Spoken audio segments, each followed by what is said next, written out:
भावधरी संतापाये, संतापाये भावधरी संतापाये, संतापाये भावधरी संतापाये. एक माहिती सांगतो आपल्याला. गेले 5 वर्ष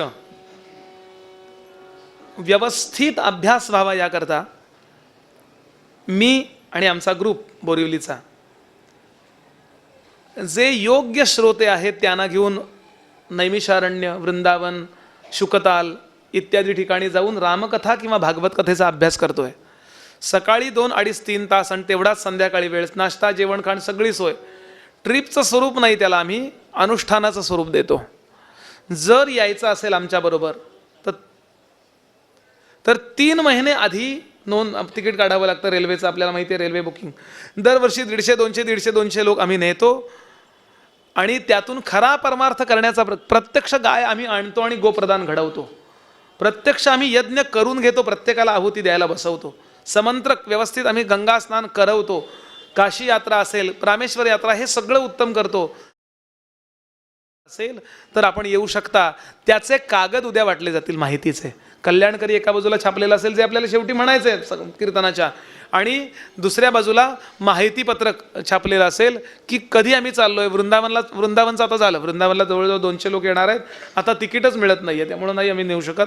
पण बाकीच्या नैमिषारण्य आहे. पुढच्या वर्षी आम्ही चित्रकूटला रामकथा, जिथे प्रत्यक्ष राम भरत भेट झाली तिथे बसून, त्या समोरच्या खाली मठामध्ये बसून आम्ही रामकथा करणार आहोत. जर आपल्याला व्यवस्थित रामकथा ऐकायची असेल, अभ्यास करायचा असेल, विशेष करून तरुणांना मी आवाहन करेन, आपल्याला असं माहिती असतं की रामायण आपल्याला माहिती आहे, पण प्रश्न विचारू, रामाने रावणाला मारलं त्याआधी कुठलं स्तोत्र म्हटलं हे फार लोकांना माहिती नसेल.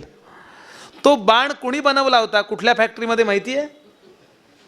हे सगळं वाल्मिकीने वर्णन करून ठेवलं. म्हणजे भक्तीचाही परिपोष होतो, इतिहासही दोहराना ज्याला म्हणतात ते पण होतं. काही आपल्या डोळ्यासमोर संकल्पना स्वच्छ होतात, पुष्कळ पुष्कळ गोष्टी होतात. पितरांना मुक्ती मिळते असं रामायणाचं फल आहे.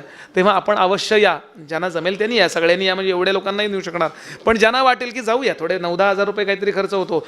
बाकी कुणाबरोबर जर गेलात ना तुम्ही तर 15-15, 20-20, 25-25 हजार रुपये घेतात आणि स्वतः खातात. ते खातात म्हणजे स्वतः करता घेतात. आम्हाला जर 3 लाख मिळाले तर त्यातले 2 लाख आम्ही त्या तिथल्या ट्रस्ट करता, तिथल्या गोष्टी करता खर्च करतो. आमच्यावर आलेले लोक खूप आहेत, मी काहीतरी सांगत नाही आहे.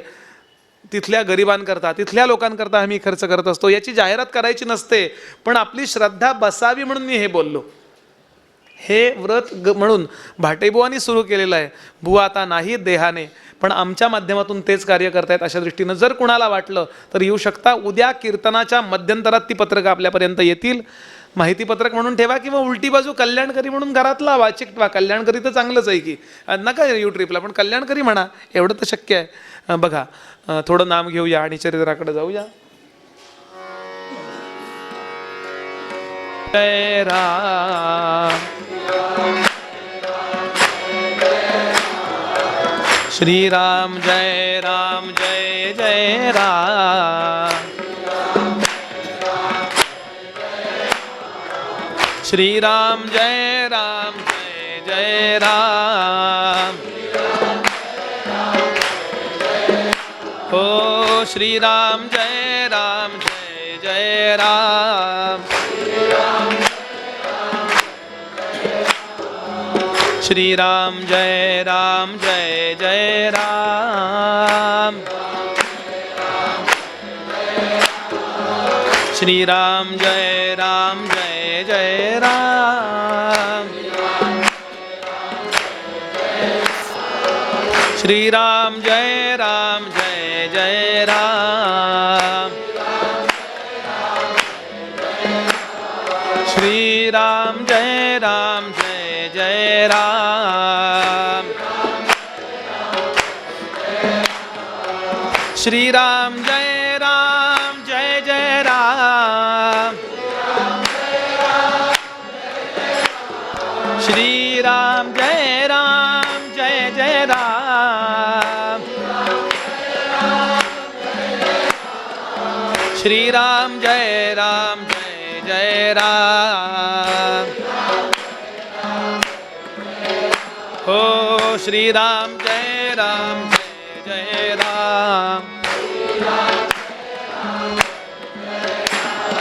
श्रीराम जय राम जय जय राम. बोला श्रीराम जय राम जय जय राम.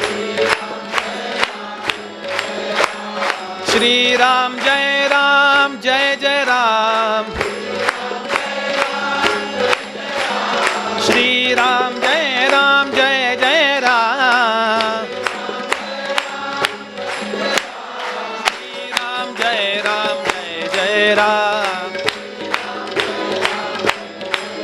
हो श्रीराम जय राम जय जय राम. श्रीराम जय राम जय जय राम. श्रीराम जय राम जय जय राम. श्रीराम जय राम जय जय राम. बोला श्रीराम जय राम जय जय राम.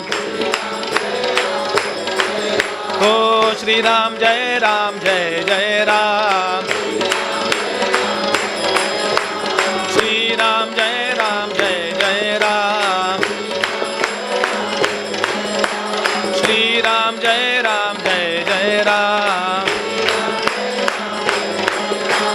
राजाधिराज रामचंद्र महाराज की जय. जय रघुवीर समर्थ.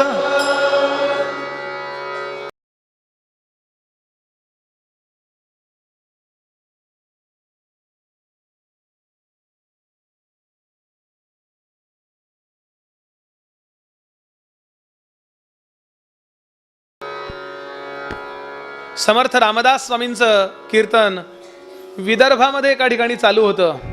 गावाचं नाव अचलपूर. आणि कीर्तन आटोपल्यानंतर समर्थांच्या आवाहनाला प्रतिसाद मिळाला. कीर्तनात समर्थ म्हणाले होते, अरे मला मुलं द्या चांगली या कार्याला. चांगले चांगले लोक जर एकत्र आले तर मोठं काम उभं राहू शकतं. सज्जनांनी संघटित असलं पाहिजे, सक्रिय असलं पाहिजे आणि सशक्त असलं पाहिजे. कीर्तन आटोपलं आणि एक मुलगा घेऊन आई वडील आले. 7 वर्षाचा मुलगा अर्पण केला. आधी म्हणले बावळट आहे म्हणून देतोय, घ्या. साधारणतः लोकांचा समज असा आहे की शक्यतो कशातही उपयोगी नाही त्याला गडावर पाठवावा. जय जय. हा पण लक्षात घ्या, 10 विषयामध्ये PhD होणं सोपं आहे, पण साधं याज्ञिक होणं अवघड आहे. वैदिक जाऊ द्या, वैदिक नंतर आहे. याज्ञिक कीर्तनकार तर जाऊच दे, माझा फारसा अधिकार नाही, पण बुवांसमोर मी हक्काने बोलू शकतो. बुवांचे इतक्या ओव्या पाठ आहेत, इतके आमचे भागवत बुवा. संस्कृतमध्ये कीर्तन केलं परवा शृंगेरी पीठामध्ये शंकराचार्यांच्या समोर. शृंगेरीच्या 1.5 तास फक्त संस्कृतमध्ये कीर्तन केलं. काय क्या बात आहे. केवढी जबरदस्त माणसं आहेत ही. कीर्तन करणं अतिशय अवघड आहे. मी करतोय म्हणून नाही सांगत. आनंद बुवांकडून मी ऐकलं एक वाक्य. ते म्हणले, आम्ही पाटीभर खातो तेव्हा वाटीभर सांगतो. तुम्हाला दिसताना म्हणाले असं दिसतं की 2 तास बुवा बोलतोय, त्यात काय विशेष. बोला आणि फक्त आपलं नाव सांगून दाखवा माईकवर. जय जय. हा झाला तो 10-11 वर्षाचा. काहीतरी कामं करायचा, वाढायला जायचा. बाकीचं वाढू नको बरं, तू मीठ वाढ. मी पूर्वी मिठावर आणि पाण्यावरच होतो बरेच दिवस. गडावरती गेले पहिले 2-3 वर्ष फक्त मीठ आणि पाणीच वाढायचो, बाकी काही वाढायचं नाही. आमटी भाजी सांडून ठेवली म्हणजे भात. सगळ्यात जो परिपक्व झाला त्याने भात वाढायचा. सोपी गोष्ट नाही. वाढण्याचं काम करणाऱ्यांना कळेल मी काय म्हणतोय. डाव्या हातानं नव्हे. बुवा वाढू का वरण, आलंय म्हणलं आमचं मरण, वाढा. डाव्या हातानं वरण. वाढायचं काम अवघड आहे. एकदा इथं जे उभं राहायचं ना, तो मुरली बोरा चौकापर्यंत असा पंगत असं करून वाढायचं, तेव्हा असं होताच येत नाही. सोपी गोष्ट नाही साधं वाढणं सुद्धा. सांगण्याचा हेतू हा की हा वाढायचं काम करतोय, अमुक करतोय, तमुक करतोय. पुजारी मंडळी आहे त्यांच्या हाताखाली गंध उगाळून दे अशी कामं करतोय. हा मुलगा, याचं नाव राम, समर्थाना वृद्ध झालेत आता आणि कफाची व्यथा जडली आहे. आयुष्यभर ऊन नाही, वारा नाही, पाऊस नाही, कशाची तमा बाळगली नाही हो. सदा सर्वदा योग तुझा घडावा. रामाची सेवा तुझे कारणी देह माझा पडावा. कुठे व्यवस्थेची अपेक्षा केली नाही, काही नाही हो. त्याचा परिणाम असा, देहावर राग काढल्यासारखं झालं. आता देह म्हातारपणी आपल्यावर राग काढतो, पण हा देह भगवंता करता दिलाय, आपल्या भगवंतानी त्याच्या सेवेकरता दिलाय, हे पक्क आहे आतमध्ये. आणि त्यामुळं अतिशय शांत तो सगळा प्रारब्धाचा भोग समर्थ भोगतायत.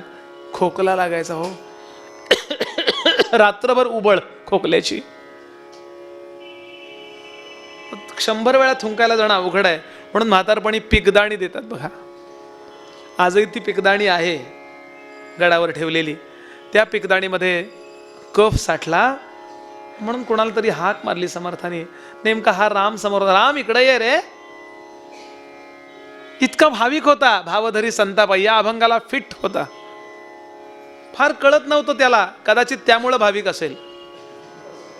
फार कळायला लागलं ना की माणसं त्या गुरुलाच अक्कल शिकवत. असं नाही, असं गेल्या वेळेला तुम्ही गीतेवर बोलला होता, त्यावेळेला साधन चतुष्टयावर बोला, फार कळली तुला गीता. असा नाही शहाणपणा करू गुरु समोर, नम्रतेने बोलायला हरकत नाही. अतिशय भाविक होता. गुरुजी काय एवढं टाकून येतं समोर, बाहेर कुठेतरी टाक, कुणी बघणार नाही अशा ठिकाणी टाक बरं बेटा. बरं म्हणाला. हातामध्ये घेतले ते कफाचं हे, त्याला हीण वाटलं नाही. घृणा लज्जा भयम शंका जुगुप्सा चेती पंचमी, 8 पाश सांगितलेत. 8 पाश, या पाशांनी प्रत्येक जीव बांधलाय. फार ज्याला घृणा वाटते, घाण एवढं कळावं, पण ई असं नाही होऊ. फार ज्याचं ई होतं ना तो देहबुद्धीचा आहे. घाण आहे कळावं, त्याच्या कधी लगेच हात लावावं असं नाही, नेऊन टाकून द्यावे, हात धुवेत मोकळं व्हावं. किती ते मनावर घ्यावं. याने शांतपणानं तो कफ नेला आणि टाकायला. गुरुजींचं वाक्य, कुणी बघणार नाही अशा ठिकाणी टाक. पाहता पाहता सगळीकडेच माणसं, गर्दी फार होती हो दासनवमीला जशी असते ना हल्ली, तशी उत्सव महोत्सव काहीतरी गुरुपौर्णिमा असेल, खूप गर्दी होती, सगळीकडे माणसं. विचार केला आता इथे माणूस नाहीये, पण मी टाकल्यानंतर तो येतोय ते पाहिल, कुठे टाकूया कुठे टाकूया. आणि पटकन त्यानं विचार केला आणि तो कफ पिऊन टाकला हो. ही कथा मी जुनी सांगितली, कदाचित आपल्याला वाटेल काय हे. अहो, स्वामी विवेकानंदांनी रामकृष्ण परमहंसांचा कॅन्सरचा कफ प्याला होता. कॅन्सरचा कफ. स्वामीजी विज्ञाननिष्ठ संत होते ना, त्यांना काही झालं नाही. बरं का सांगतोय मी आपल्याला, श्रद्धा कुठल्या पातळीवर असू शकते ऐकून तर घ्या ना. ऐकून घ्यायला काय हरकत आहे.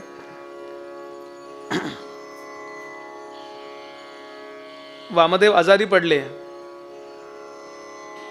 कुष्ठ झाला त्यांना. त्यांचा एक शिष्य होता, त्याला म्हणले काशीला घेऊन चल. आणि काशीला गुरु सेवा करतोय, ओला कुष्ठ असा पू गाळायचा, आळ्या बाहेर यायच्या. हा मनापासून सेवा करतोय. या गुरुसेवर प्रसन्न झाले भगवान शंकर, भगवान ब्रह्मदेव. काय पाहिजे बोल म्हणाले. हे म्हणाले थांबा विचारून येतो गुरुला, त्यांची तब्येत बरी करू का विचारून येतो जाऊन. म्हणून गुरुला विचारलं, तब्येत बरी. एकदम संतापले गुरु, माझ्या सेवेला कंटाळलास काय म्हणले. नाही म्हणले, अजिबात नाही. जाऊन सांगितलं मला काही नको. शंकरांना सांगितलं मला काही नको. पुन्हा विष्णू प्रकट झाले गुरुसेवेवर. काय पाहिजे बोल म्हणाले. गुरुभक्ती द्या म्हणाले अखंड. पाठीमागं पाहिलं, एकही रोग नसले स्वतः श्री गुरु उभे होते. तुझी परीक्षा घेतली म्हणाले मी, तुझी परीक्षा घेतली. सेवाभाव कसा असावा, भावधरी संतापायी म्हणजे काय. आता नाही आम्ही गुरुकडे जात, गुरुना ना पॅरालिसिस झालाय, जय जय. हा, गुरुला नाही पॅरालिसिस झाला, तुझ्या भक्तीला पॅरालिसिस झालाय. हा हा मना त्याला आता पोटात गेलं तर असं व्हायला लागलो, उबळ यायला लागली. दिवसभर मळ मळ मळ मळ. हा झोपून राहिला, काही कुणाला बोलला नाही. समर्थाने बेटा काय झालं रे तुला, कीर्तनाला का नाही आलास आज तू. रोज कीर्तन समर्थ संप्रदायामध्ये, तेव्हा रोज कीर्तन. समर्थांचं म्हणणं असं, आपला संप्रदाय भोजन भाऊ होता कामा नये. नुसते भिक्षा मागायचे, झोपायचं, जेवायचं असं नाही. बौद्धिक रोज झालं पाहिजे. आपल्यापुरतं मनुष्य कुपमंडू, जरा आपलं विचार प्रगत व्हावा असं वाटायला पाहिजे ना. हे समर्थांचा आग्रह. त्यानं खरं आहे ते सांगितलं. म्हणलं महाराज, अरे अरे अरे किती भोळा आहेस रे. आणि या क्षणापासून याचं नाव राम नाही, भोळा राम पडलं. आजही याची समाधी आहे. बरं मी जाऊन आलोय दर्शन घेऊन. अचलपूरला आहे. अचलपूर म्हणजे श्री राम शेवाळकरांचं गाव, तिकडे. आज तिथे मठ आहे, रामाच्या मूर्ती आहेत, सुंदर मारुती आहे. तिकडे जाऊन त्याने नंतर स्थापन केला असेल. या क्षणापासून भोळा राम. आता झाला परिणाम असा, जो या भावाने सेवा करतो ना गुरुची, साहजिकच त्याच्याकडे गुरुची पाहण्याची दृष्टी वेगळी होते.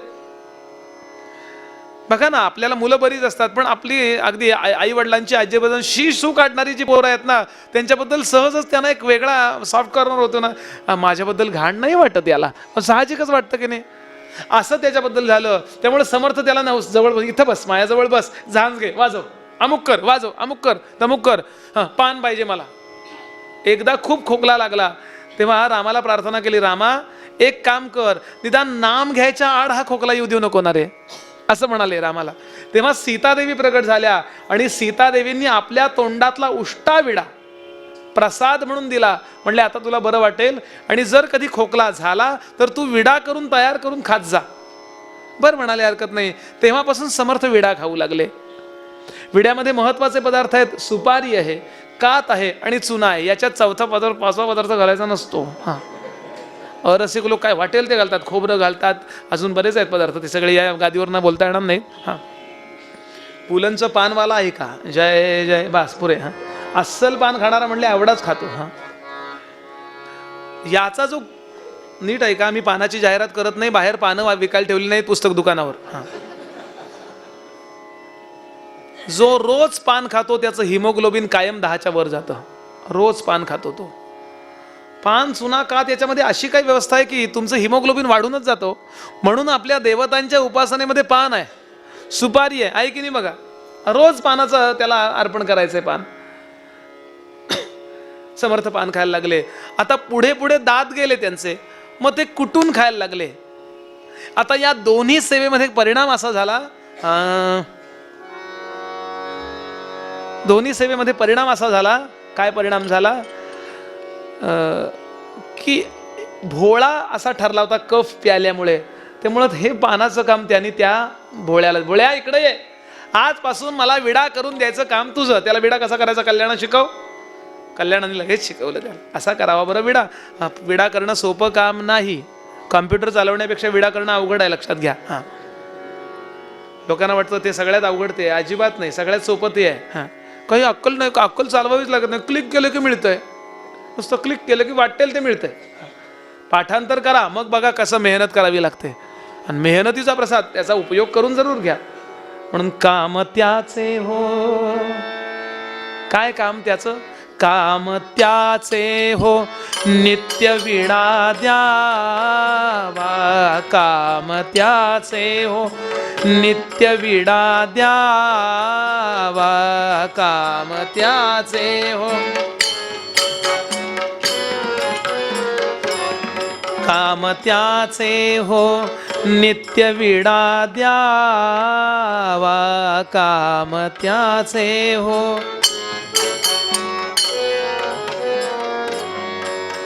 मग रे ग सा,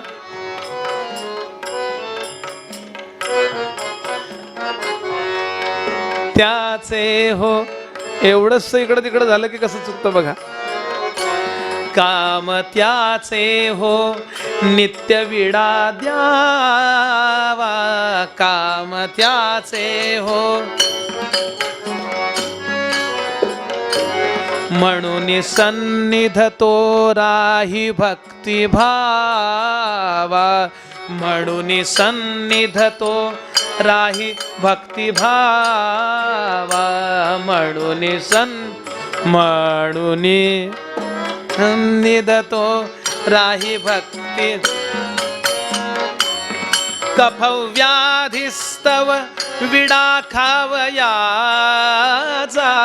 कफव्याधिस्तव विडा खावयाचा.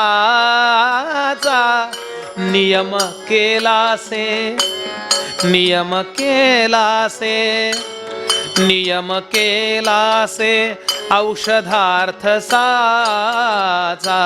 नियम केलासे औषधार्थ साचा. स्वर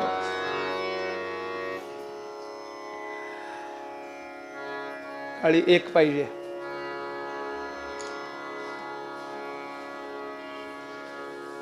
विड्या करायचा. कधी पण रात्री अपरात्री जर ठसका थोड्या विडा देतोस, पटकन याने उठावं. पानदानातली पानं काढावीत, भराभरा पुसावीत, आधी धुवून स्वच्छ किंचित ओलसर ठेवलेली पानं त्याची डेखं काढावीत, छान चुना लावून घ्यावा. हा, सुपारी, कातगोळ्या, मोतियांचा चुना, मस्त पान करा. कुठलंही काम मनापासून करा, बस. परमार्थ अगदी सोपा होतो त्यानेच, बाकी नको काय. छान सुपारी कातरावी. हा, कातरलेली सुपारी विकत नाही आणावी, बारीक हातानं कातरावी.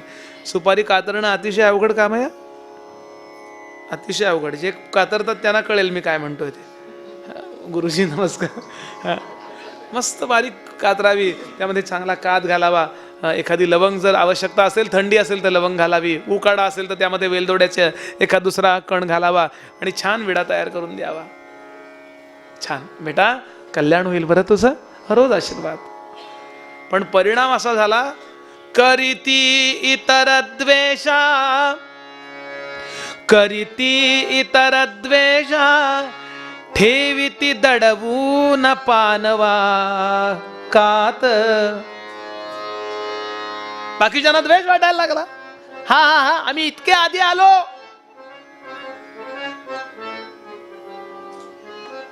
क्या बात है, रंगलं पान. आम्ही इतके आधी आलो, 20 वर्ष झाली आम्हाला. हा हा हा हा हा, काना मागून आला आणि तिखट झाला. सिनियरिटीचा अहंकार असतोच घेऊ, सिनियर असावंच. सिनियरिटीत परिपक्वता असावी का अहंकार असावी, विचार करा. जेवढा मनुष्य सिनियर तेवढा तो परिपक्व असावा की नाही. म्हणून द्वेष करायचे. आता द्वेष करून काय समर्थांना सांगणार की त्याचं काम काढून घ्या मला द्या. समर्थ म्हणजे काय साधे नव्हते. समर्थांचं पत्र आहे, ज्यास मठाची शिस्त पाळावयाची नसेल त्याने मठ सोडून निघून जाणे. शिष्याच्या पाठीमागं नाही लागायचं ते. नाही हो तुम्ही नका जाऊ, थांबा, नको नको, गेला तर गेलाच. इथं आहे शिस्त, अशी आहे एकदम कठोर. दयाळू पण होते, जो ज्या योग्यतेचा त्याला ते द्यायचं, एकदम कडक. आता नाहीये वेळ समर्थांच्या कडकपणाचा मुद्दा सांगण्याची, म्हणून जास्त बोलत नाही. मी नेहमी सांगतो, सगळ्या समाजाने सगळ्या संतांना त्रास दिला, पण सर्वात जास्त त्रास सहन केला ज्ञानोबांनी. आळंदीच्या मध्य रस्त्याने तो मुलगा छाटी पण नाही हो, कसं तरी लखतर बांधलेलं आणि झोळी माग. कारण निवृत्तीनाथ उपाशी आहे, 2-3 दिवस झाले काही नाही आहे. ओम भवती भिक्षांदेही म्हणून त्या आळंदीच्या रस्त्याने जावं. एखाद्या मायमाऊलीनं विचार करावा, आई बापा विना पोरं आहेत ही, एखादा लाडू पुरणपोळीचा तुकडा वाढावा, लवकर जा. याने बघितलं तर मला रागवतील, लवकर जा. पण एखाद्या कर्मठाची जर दृष्टी पडली तर ती झोळी हिसकावून घ्यावी, संतापानं लाल बुंद व्हावं. संन्याशाची पोरं गावात, झोळीतली भिक्षा अशी धुळीमध्ये सगळी टाकावी आणि यानं पुन्हा उचलू नये म्हणून पायदळी तुडवावी. आणि गावातल्या पोरांना सांगावं, अरे दगड मारा रे याला, संन्याशाचा पोरगा आहे हा, शास्त्र विरुद्ध आहे याचं वर्तन. ज्ञानोबांनी कसं तरी जीव वाचून पळून यावं. पोरं मागा लागायची, दगड मारायची हो. त्या माणसाचं ऐकून दार लावून घ्यावं आणि डोळ्यामध्ये पाणी यावं. कसं समाज कार्य करणार. तेव्हा 6 वर्षाच्या 7 वर्षाच्या मुक्ताईनं अभंग केलाय, योगी पावन मनाचा साहे अपराध जनाचा. सगळ्यात जास्त त्रास सहन केला तो ज्ञानोबानी, आणि सगळ्यात कमी त्रास सहन केला समर्थानी. का? समर्थानी ज्ञानोबांचं चरित्र अभ्यासलेलं होतं. तुम्ही जेवढे नम्र राहाल समाज तेवढा तुम्हाला त्रास देतो. तुम्ही दणका द्या, हातात कुबडी आणि कोबडीत तलवार, याच समोरून व्यायाम केलेला. बापरे, समर्थ आले, यार चला म्हणली, इकडून चला, तिकडे नको. काय रे सिगारेट बोडत उभा आहे, असं एकदम दणकन. बरं कानफाटात दिली म्हणजे इकडचे दात इकडं. 2 टोकं आहेत, 2 टोकं, पण दोघांच्याही अंतःकरणात समाजाच्या कल्याणाची तळमळ सेम, सारखी आहे. सम आणि सेम, काय ना, संस्कृत इंग्रजी बरोबर आहे की नाही. जय जय. हा, एक तर एकांतात राहायचे. एकांतात कोण मारायला जातोय चंद्र त्या घोळीत हो. तिकडे वाघ आणि सिंह असायचे, मी तिकडं गेला तो गेलाच तिकडं, परत नाही झाला. असे होते समर्थ. त्यामुळे समोर जाऊन समर्थांना काय तुम्ही त्याची सेवा काढून हो एकदम कडक, मग काय करू या युक्ती, याची सेवा त्यांनी काढून घ्यावी म्हणून ठेवी ती दडवून पानवा कात. काय करावं, कातच दडवून ठेव, अमुकच दडवून ठेव, पानच लपवून ठेव, अमुकच करून ठेव. आता याला त्रास व्हायला लागला. त्यांनी हाक मारल्यावर ते पानं लपवलेली शोधायला 10 मिनिटं जायची आणि तोपर्यंत त्यांना उबळ. काय करावं, धावपळ याची व्हायची आणि इतका त्रास व्हायचा याला, इतका त्रास व्हायचा. त्रास म्हणजे वेळेवर मी सेवा करू शकत नाही याचा त्रास. माझ्या गुरुला खोकला लागलाय तिकडे आणि त्यांनी मला सांगून 10 मिनिटं झाली. रागवायचे नाहीत त्याने, पण वेळ नको का, वेळेला काही महत्व आहे की नाही. या विवंचनेमध्ये असणारा हा एक दिवस समर्थांच्याच कीर्तनाला बसला होता. समर्थांच्या कीर्तनाला बसला होता. मंगळवार आहे, जोगवा आणला पाहिजे म्हणून आणतोय. कीर्तनात त्याला युक्ती मिळाली, एवढंच वाक्य आहे. आणि समर्थ सांगतायत, जगदंबेची कृपा कधी होते ऐका. जगदंबा अशी वाटेत नाही पावत लगेच, नमस्कार रुपया पेटीत नमस्कार चला नाही. पूर्ण पेटला प्राण काकडा, ही जेव्हा स्थिती होते, ते चरण म्हणणार आहे मी, पण जुळवून घ्यायला थोडं मॅचिंग नको का, एक थोडंसं काहीतरी तसं करतोय मी. जेव्हा जगदंबेवरती आपली पूर्ण श्रद्धा जमते, आपला प्राणांनी आपण ओवाळायला लागतो, आरतीनं नव्हे, आरती हे त्याचं द्योतक आहे, तेव्हा जगदंबा पावते. आणि अशी जगदंबा कशी पावली ऐका म्हणाले सद्गुरु. जगदंबा भगवंत कधी पावतो, नवसाला पावली,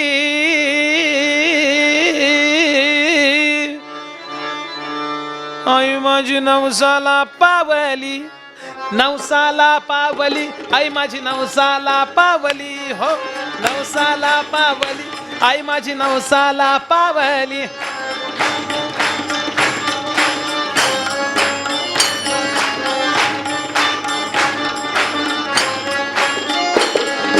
कशी कळेना, कशी कळेना आज अचानक झोपडीत आली, कशी कळेना आज अचानक झोपडीत आली. नवसाला ओहो नवसाला पावली, आई माझी नवसाला पावली, हो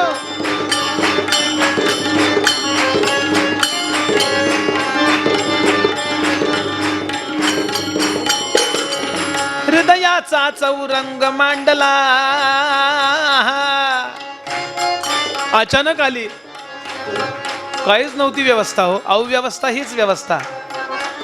काय देणार तिला आसन. श्रोते हो, आपली कुलदेवता आठवा, नुसता जोगवा ऐकू नका. एक जोगवा म्हटला किंवा ऐकला तर अफाट पुण्य आहे असं सांगितलंय नाथानी. आणि तिच्या मंदिरात बसलोय, उद्या चाललो, जोगवा नको म्हणायला. निमित्त काही असो, तिची कृपा पाहिजे आपल्या सगळ्यांना. प्रपंच ही नेटका करते आणि परमार्थ ही नेटका. बसवायचं कसं तिला. हृदयाचा चौरंग मांडल वरी बैसविले जगदंबे, हृदयाचा चौरंग मांडल वरी बैसविले जगदंबे. नक्षत्रांच्या कवड्या गुंफुनी,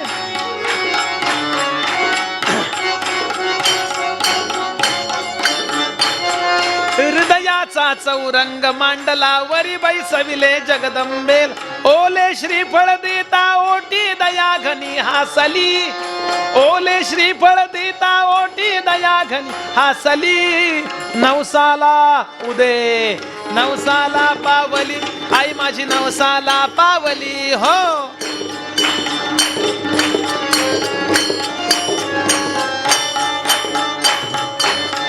एवढा कफ झालेला, खोकला मी म्हणतोय, अंगात ताप होता बारीक समर्थांच्या, पण कीर्तनाला उभे राहिल्यावर वाघ.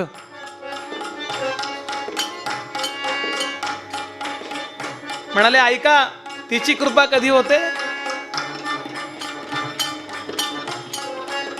देहबुद्धीच्या चिंध्या जळून जातात. देहाचा विचार जेव्हा करत नाही ना माणूस आणि प्राण काकडा पेटतो, तेव्हा मग ती कृपा करते. पंखा बघून कीर्तनाला बसतात माणसं. देहाची पूजा नाही, देहाचा उपयोग करून घ्यावा, उपभोग नाही घेऊ. ऐका म्हणाले, काय अवस्था झाली? चिंध्या जळल्या झाल्या उघडा, चिंध्या जळल्या झाला उघडा, पूर्ण पेटला प्राण काकडा. चिंध्या जळल्या झाला उघडा, पूर्ण पेटला प्राण काकडा. एका जनार्दनी म्हणे जोगवा,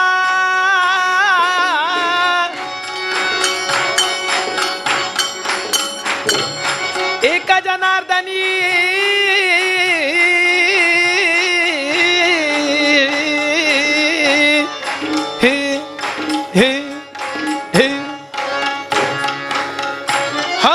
एका जनार्दनी म्हणे जोगवा आनंदी गोंधळी. एका जनार्दनी म्हणे जोगवा आनंदी गोंधळी. नवसाला आहा, नवसाला पावली आई माझी, नवसाला पावली हो, नवसाला पावली आई माझी, नवसाला पावली हो, नवसाला पावली आई माझी, नवसाला पावली हो, नवसाला पावली, नवसाला पावली. कुंकुवाण. नवसाला पावली आई माझी, नवसाला पावली हो, नवसाला पावली आई माझी, नवसाला पावली, नवसाला पावली आई माझी, नवसाला पावली हो, नवसाला पावली आई माझी, नवसाला. जगदंब उदयोस्तु उदयोस्तु उदयोस्तु. जय जय रघुवीर.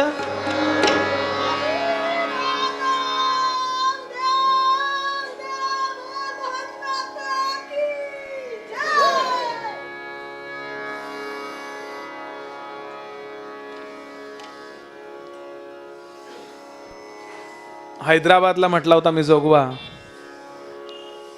तिकडे छायाताईच्या वडिलांच्या अंगात आलं होतं, देवी यायची. बुवा. जय जय रघुवीर समर्थ, जय जय रघुवीर समर्थ, जय जय रघुवीर समर्थ. ओम शांति शांति शांति.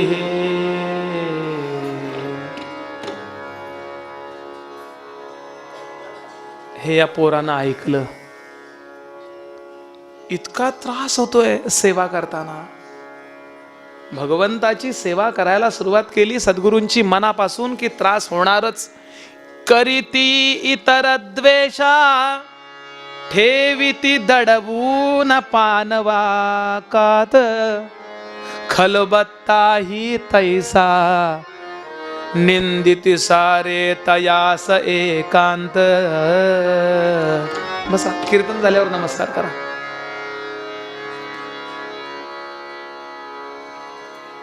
रोज त्रास हो. आज पानच लपवली, आज सुन्याचं गाडगच लपवलं, आज अडकीत तास गेला, आज सुपाऱ्याच लपवून ठेवल्या. का? याला पिढा द्यायला उशीर व्हावा आणि समर्थाने त्याची सेवा काढून घ्यावी. भले मला नाही दिली तरी चालेल, पण त्याची गेली ना.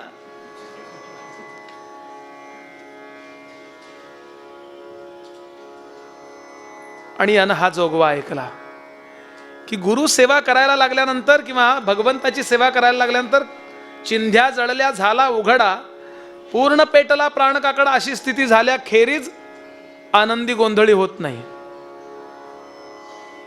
आणि याला कळलं की हे मला सहन करावंच लागेल, काय युक्ती करूया. म्हणून त्यानं युक्तीनं एक गोष्ट केली. काय केलं? 2 सेट तयार केले सगळ्याचे, पानाचे 2 सेट, अडकीत ते 2 मिळवले, चुन्याची गडगी 2. का? एक लपवायला आणि एक हे करायला. जय जय. हा, त्यांना लपवाय करता.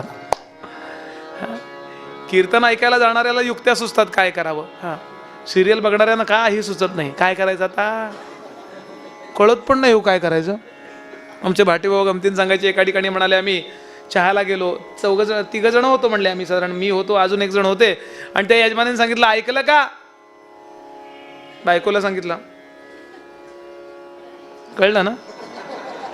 4 जण आम्ही आहोत, 4 हाफ ठेव चहा. थोडक्यात सकाळी केला होता तो 4था आहे अजून. जय जय. हा, 4 हाफ. पण तिला काही कळच ना. हा विषय नको का? जो काही असतो तो सगळा बघून बघून ते बघून बघून सगळं जाते. हो 4 दिवस सासूचे या सुखांनो या. मला ते असे मागतात ना भीक, तेच आठवतं. या सुखांनो या. अरे जा सुखांनो जा असं म्हणा, म्हणजे सुख तुमच्या पाठीमागं लागतं. रडगाणी नाही परमार्थात गात. म्हणले ती म्हणे अशी उभी राहते त्या दारावर स्वयंपाक. काय म्हणताय? संसाराचा तमाशा म्हणतात याला. कळलंच पाहिजे. समर्थ म्हणाले म्हणून चातुर्य लक्षण अभ्यासिले पाहिजे. या पोरानं 2 महत्वाच्या धारणा केल्या. पहिली धारणा, मला त्रास होणारच, मी तो सहन करणार, त्याशिवाय देहबुद्धी कमी होत नाही. पूर्ण पेटाला प्राणकाकडा स्थिती झाली पाहिजे. आणि दुसरी महत्वाची स्थिती, दुसरी गोष्ट, प्रपंचातल्या म्हणजे व्यवहारातल्या सगळ्या संकटांना युक्तीने तोंड देऊन त्याच्यावर मात करावी. शरण नाही जाऊ. टेन्शन येतं याचा अर्थ शरण गेलो त्याला. आणि सगळं लपवून ठेवलं. यानं दुसरा सेट काढला. हळूच कुणाला नकळत पान करायला तयार करून दिलं. हे वाट बघतायत आता हा येईल. मग कुठं गेलो? फक्त गंमत अशी झाली, खलबत्ता एकच होता, 2 नव्हते. खलबत्ता लपवून ठेवला या पोराचा. या भोळारामाचा खलबत्ता जो होता, काय सावय ना म्हणून कुटून द्यायचं, तांबूल करून द्यायची पद्धत, लपवून ठेवला. एवढं पद म्हणतो थांबतो. मध्यरात्र झाली आणि समर्थांना खोकल्याची उबळ आली. जोरात खोकला, ठसका लागला. हो, शक्यतो रात्री उठवून नाही शिष्याला त्रास देणार ते, पण अगदी फार त्रास झाला म्हणून हाक मारली. बेटा, विडा पाहिजे आणि बाळा, विडा पाहिजे आणि बाळा, विडा पाहिजे आणि बाळा.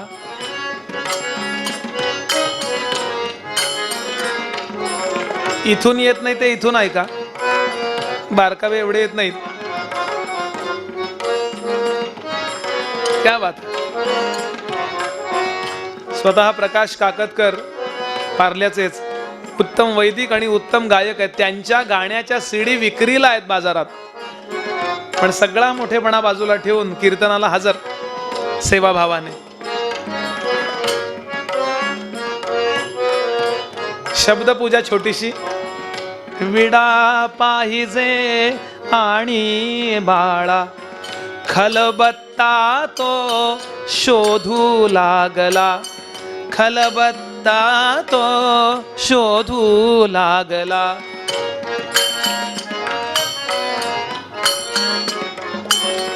इतरांनी तो असे दडविला, मित्रांनी तो असे दडविला, काय करावे हो, हो काय करावे हो, हो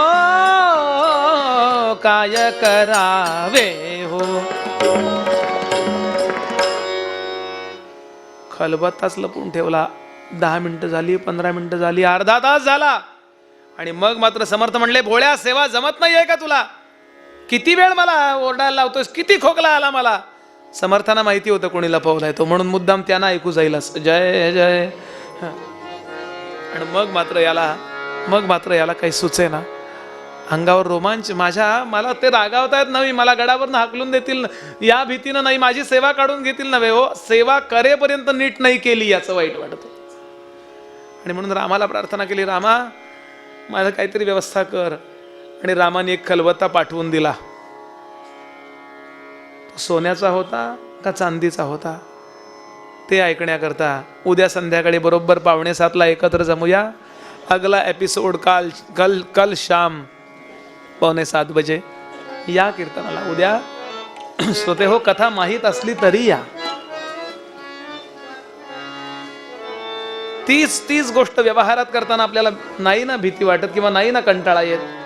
मी गमतीनं उदाहरण देतो. दुपारी भात खाता आपण, संध्याकाळी पण डायबिटीस वाला चालतो थोड्याशा भात पाण्या उरला तर सकाळी फोडणीचा भात, मेलं तर पिंडाला.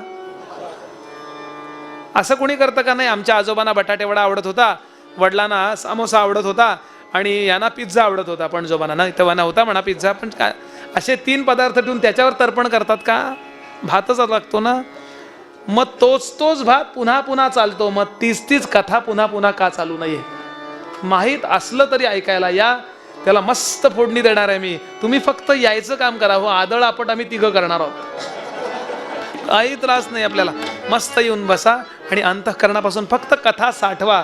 त्याचा परिणाम काय, अमुक काय. जेवण करताना गाजराच्या कोशिंबिरीचं वजन करता का? नाही, यात किती कॅलरीज आहेत, किती प्रोटीन्स आहेत, किती मिनरल्स आहेत, आणि मग ही भाजी किती, बटाट्याची, मग तेल किती, असं कधी करता का? हात मारता की नाही तसं त्याच्यावर? काय व्हायचं ते उदे म्हणले. करता की नाही तसं कीर्तनात करावं, सगळं ऐकून घ्यावं, काय व्हायचं ते आतल्यात आपोआप होतं. फक्त या ही प्रार्थना करतो आणि इथेच थांबतो. या मुलाला एकच माहिती होतं, भाव धरी संतापाय, भाव धरी संतापा, भाव धरी संतापा.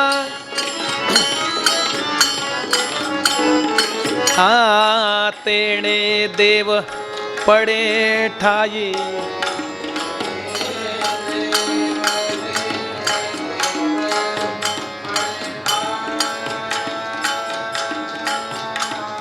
मुळे बुवा, हो मुळे काका मागे उभे राहते का?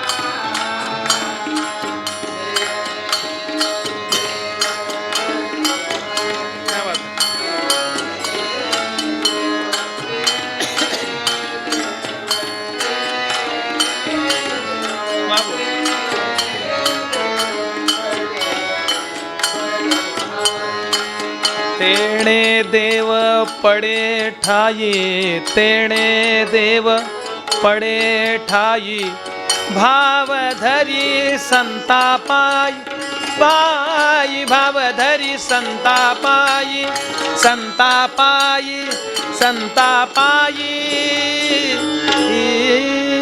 जय जय रघुवीर समर्थ. झाले कीर्तन मनीधरा श्री जानकीच्या भरा, कीर्तन रंगी वाजवा करटाळी.